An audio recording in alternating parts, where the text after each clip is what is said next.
I'm going to hope Matt the right people. Doesn't matter. Yeah, they're going to go to but they're not allowed to host because the NCAA tournament's there. Yeah, that's funny. Well, and then we were joking. Somebody said, well, isn't there a high school they can try at? Lexington Catholic plays at Rock. Right. Probably bigger than Robert. Right. That's funny.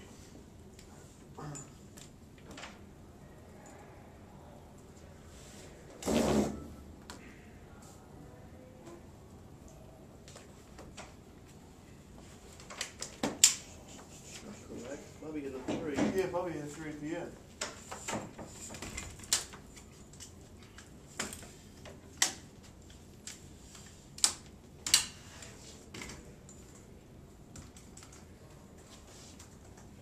They give his 3 to Copper. Yep. It was fun.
From left to right, we have Chris Morrow, senior lineman, Coach Jim Crutchfield, and Alex Falk.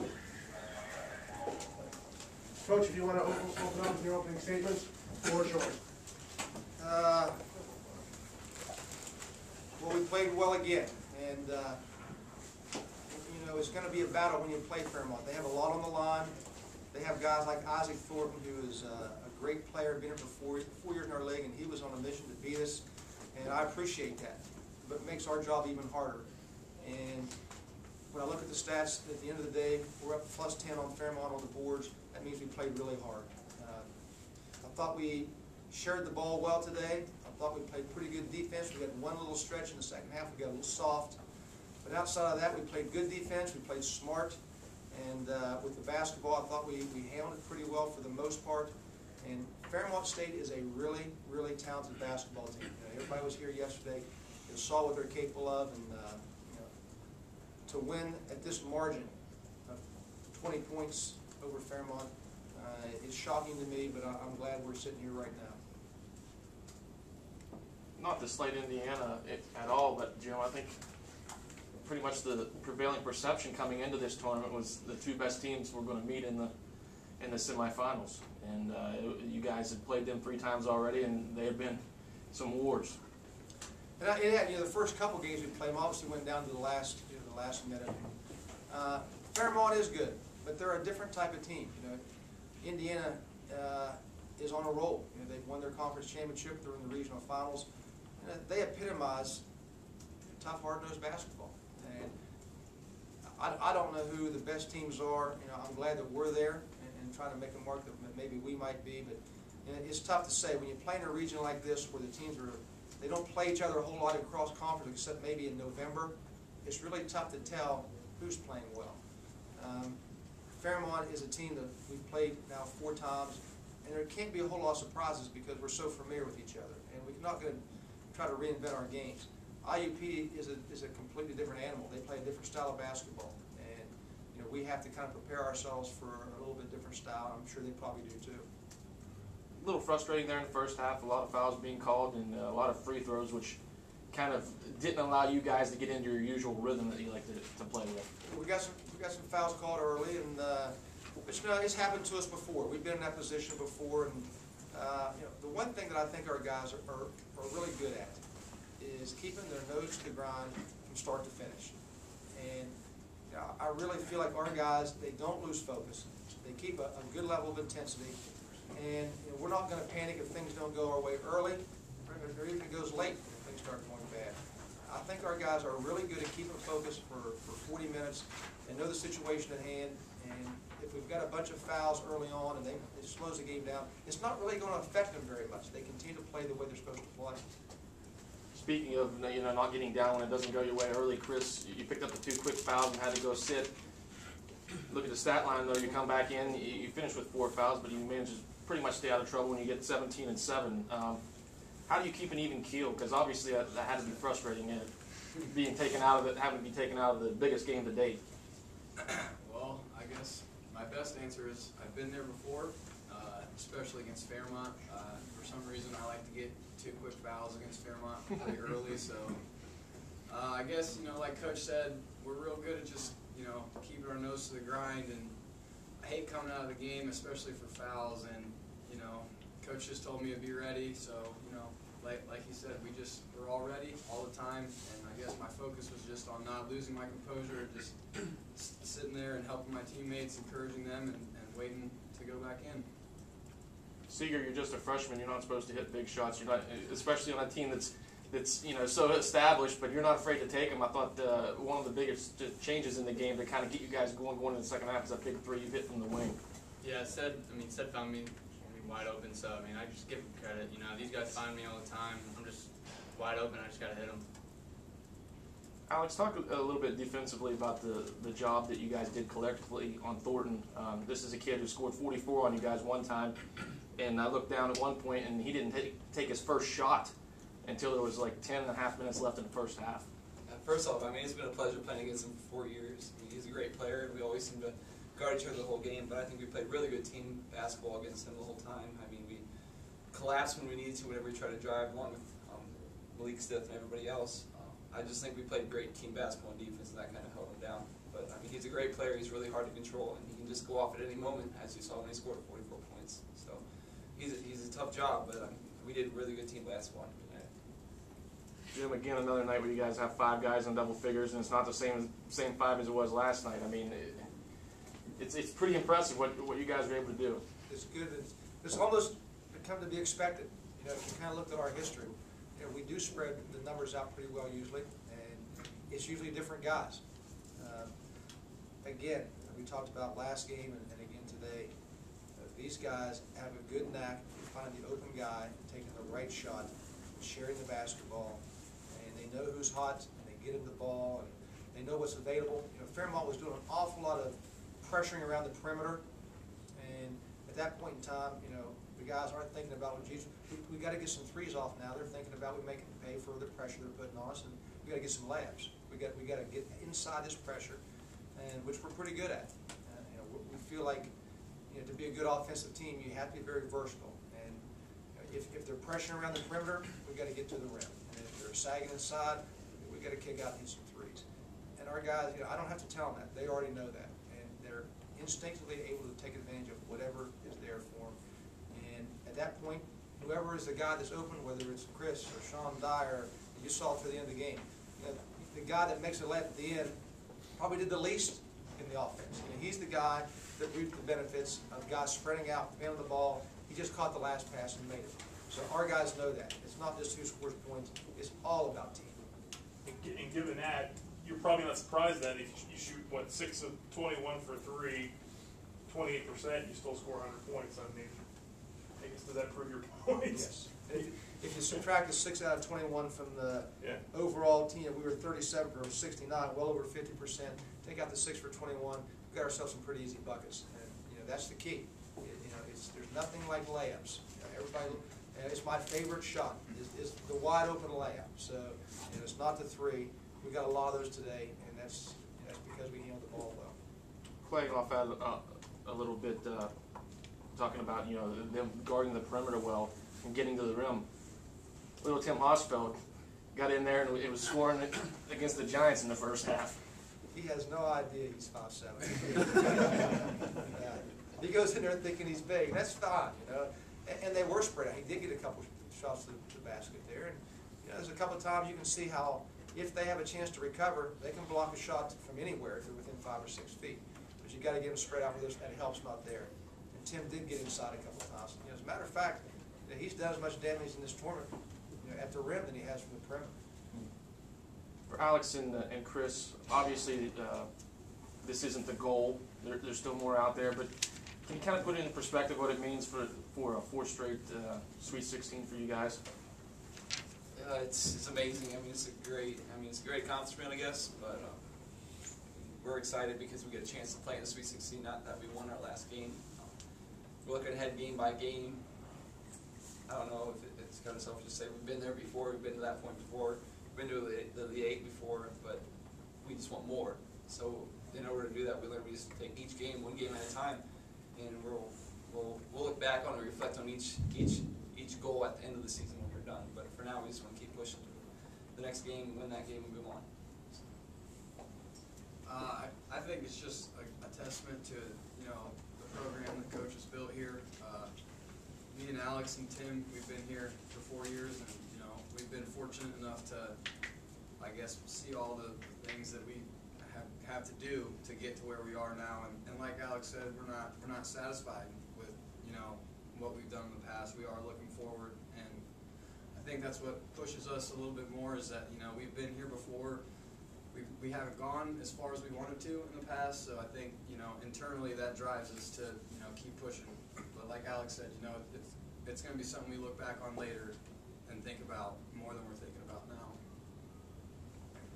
Alex, there was a minute in the second half you walked up to the foul line and there was a chance of MVP. What's it like hearing that? I didn't even think of it. I don't even listen. I vaguely actually heard it, to be honest. I was at the time, I think I was just telling them everyone to get a defensive stop the next time. Not really thinking about that. I never think about that. It's worse to me as a team thing. I mean, Good answer. It's Get a stop. Get a stop. that's the thing. Yeah, that I don't was listen. saying. Get a stop next time. I like it. When you're on the court, is it easy at all, like kind of take the crowd out of it and you're just in that zone? I think I'm different. I mean, there's times at dead ball where I can hear things. I mean, I don't know. Once in a while I can hear things. I don't listen to them. But I don't know. I'm clearly focused on the game, but I can hear things. It doesn't really affect me that much. No matter what anybody says, I don't get excited with one thing or mad at another thing. I just stay focused on the game and do what I have to do. Coach, facing IUP, what do you think is going to be the biggest thing that they do well that you're going to have to prepare for the next day to get ready for them? They do play a different style, and there's going to be a lot said about, is it going to be their style of basketball or our style of basketball? We're both playing the same game. We really are. It won't be as extreme one way or the other. It'll meet somewhere in the middle. It still comes down to we have to get stops when they have the ball. We've got to get good shots when we have the ball. We're going to prepare for them because they're a little more methodical than most teams, and they do some things offensively. They get the ball inside. They got big guys in there. They got a couple big 6'8" guys that are strong. They got a 7'4" guy off the bench if they need him. They're really big, and they get the ball into the blocks, but yet they can kick it out and make threes too. We need to really stop. We haven't talked about IUP. We haven't even given it a thought yet. So at this point in time, we need to turn our attention directly on IUP, and we'll let these guys sleep tonight. I won't bug them yet, but tomorrow it's about preparation for Tuesday's game. We'll look at them just like they're going to look at us, and on Tuesday at 7:30, we'll tee it up then. Are there any other questions? Thanks, guys. Thank you. 7:30 the game time? 7 o'clock. Oh, yeah. I'll cut that part out. Read them. Thank you. I'm good. Great, welcome to West Liberty, partner. First time you ever been up here? The other day. I saw Chris George play here in Football? 1994, maybe. Yeah. This Jim wasn't even there when you were here. Yeah, I had no idea this place was here. Yeah. The football field was like covered with wood. It was like, Did you see the football field? yeah, it's completely different looking. Yeah.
Coach, I think open up with some comments about tonight's game. I think you probably want to reflect a little bit on the season and the turnaround that you had. Yeah, you know, it was a tough game. You know, you got to give West Liberty credit.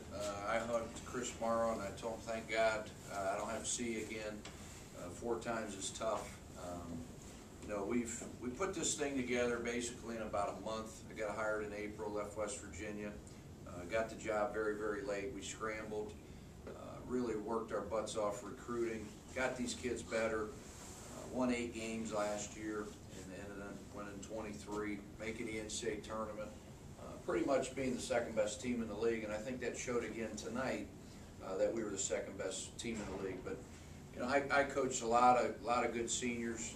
We had 7 seniors, 5 kids from the previous staff. Went out and recruited these kids, and they all bought in. You know, every kid from 1 to 16, you know, Isaac, Isaiah, and Malik get all the credit. But guys like Rudy and Miles and Andrew Gano, those guys at the end of the bench, they worked extremely hard all year and pushed these guys in practice. So, you know, I think we're a program that's really just getting started. You know, you look at West Liberty's roster, they've got 3 tremendous seniors. Jim does it, you know, a little bit different than us. Every coach has their style. He recruits all high school guys.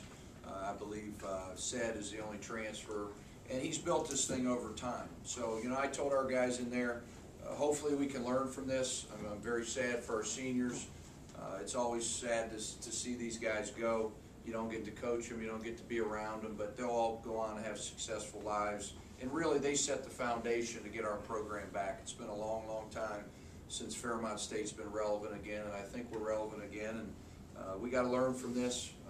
You know, it's tough losing to a team 4 times, but they're the better team. That team will be very, very hard to beat. You know, we were very familiar with them, so the teams that they're going to see here the next couple of weeks, they're going to have no idea what's going to hit them when that pressure comes.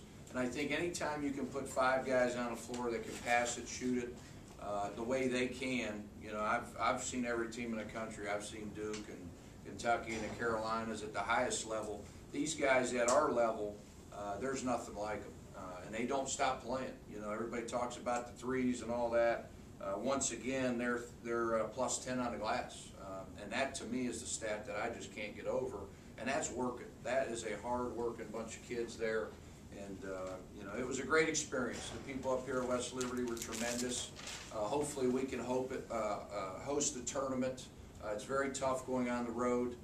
Playing in an environment like this. I thought their fans were revved up. We knew they would be. But we cut it to 10 and just fell a little bit short. Any questions for Coach or student athletes? Jared, Sean Ryan with the Wheeling Intelligencer. You just mentioned cutting it to 10, but even when you guys were ever going that run, they make you work for what you get. And then in turn, that maybe wears you out a little more trying to come back from behind, and then bam, they hit you right back with another run. Yeah, you know, we've tried everything. We said limit their threes. Let's try to take away the three ball. Let's out-rebound them. Today I put a huge emphasis on getting to the free throw line. In the first half, I think we had 14 or 15 attempts, but we missed 7, and that really hurt us. When you can't make free throws, you know, that hurts you. You got to slow the game down against those guys. But yeah, they make you work. They try to speed you up. And we just, once you fall behind, I think there's a sense of urgency that you got to shoot the threes. We ended up shooting 17 threes, way too many. Team that's going to beat them, University of Charleston, their only loss, I think they're now 32-1, drove the ball. And you got to hope some officials call fouls. So those are the teams that would have a chance to beat these guys. And, you know, when you get behind, you have a tendency to try to make up for it. We shot 2 threes, we cut it to 10, and we were supposed to drive the ball, but I can't do anything about it now. Malik, coming from a Division I program at St. John, playing in the Big East, I'd like to get your comments on, you know, what you think of this West Liberty team. I think they're a balanced team, you know, and I think their chemistry is the reason why they're #1 in the country. You know, being with a team for 3-4+ years, you know, you get familiar with your teammates. You know where everybody's going to be on the court. And tough situations, it's not really nothing new to them because they've been together for 3-4 years, so they didn't see, you know, all the ins and outs. But I think they're a well-coached team. You know, all credit goes to what they. Isaac, everybody will remember that, you know, you dropping 44 on them at one point this year in one of the games. Since then, have they done anything differently toward you defensively? No, not really. They play hard, extremely hard, and they make you work for every point that you're gonna get. You know, you try to get, and that's why they're a good team. So they didn't change up nothing. Do the same thing they always done. They just play extremely hard. Isaac, one of the things West Liberty does historically through their run here the last 4 years that you've seen, they're very good at going through really quick spurts. It can be a close game like late in the first half, 5 minutes or 6 minutes to go, it's 27-24 right there, and they bang, go on an 11-0 run, just take control of the game. We get back within 10, they go on a 16-1 run. They're really, really good at that. Thoughts on that? It's West Liberty basketball. You know basketball is about runs, but the thing about it, when you're down double digits and you're trying to get back into the game, and you know you don't get consecutive stops, you know they make you pay. You know, cut it down to 10, but just couldn't get stops. And if you miss a layup here, they come back down and they make you pay for it.